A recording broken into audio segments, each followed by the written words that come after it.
MLA பஸ்ஸில் போனார், MLA வந்து எளிமையாக இருக்கிறார் அப்படின்னு சொல்லி தான் உங்களை பத்தின செய்திகள் பெரும்பாலுமான மக்களுக்கு தெரிய வந்திருக்கும்.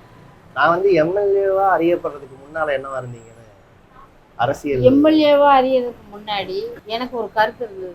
எம்எல்ஏக்கள்லாம் சும்மா அரசாங்கம் வச்சிருக்காங்க, அவங்ககிட்ட எல்லாம் எதுவும் போய் நடக்க போராட்டம் தான் பிரச்சனையை தீர்க்கும் அப்படின்னு. திண்டுக்கல் ஏற்கனவே தண்ணி பிரச்சனைக்கு பேர் பெற்ற இடம் இல்லையா? எல்லா தண்ணி பிரச்சனைக்கும் முதல் பானைகளை கொண்டு வந்து வைக்கிறதுல அந்த போராட்டங்களை நம்ம தான் நிற்போம். செம்பட்டி இப்பதான் அந்த தீர்ப்பு எல்லாம் கிடைச்சது. என்னது செம்பட்டி வழக்கு? செம்பட்டியில வந்து கௌசல்யாங்கிறவங்க அவங்க கணவர் திருடிட்டாருன்னு இவங்க 2 பேர்த்தையும் கொண்டு வந்து விசாரணை பண்ணி அந்த பொண்ணை மானவங்கப்படுத்துறாங்க.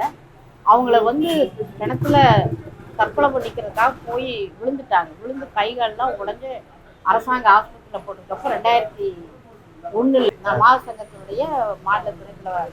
அப்போ வந்து அந்த பிரச்சனையை உடனடியாக போய் நாங்கள் எடுத்து மறியல் போராட்டம்லாம் நடத்தி 22 வருஷம் இப்போ தான் திண்டுக்கல் நீதிமன்றத்தில் அந்த குற்றவாளிகள் 3 இன்ஸ்பெக்டருக்கு 7 வருட கடுங்காவல் தண்டனை இப்போ கொடுத்துருக்காங்க. அந்த பிரச்சனையை நம்ம தான் எடுத்தோம்.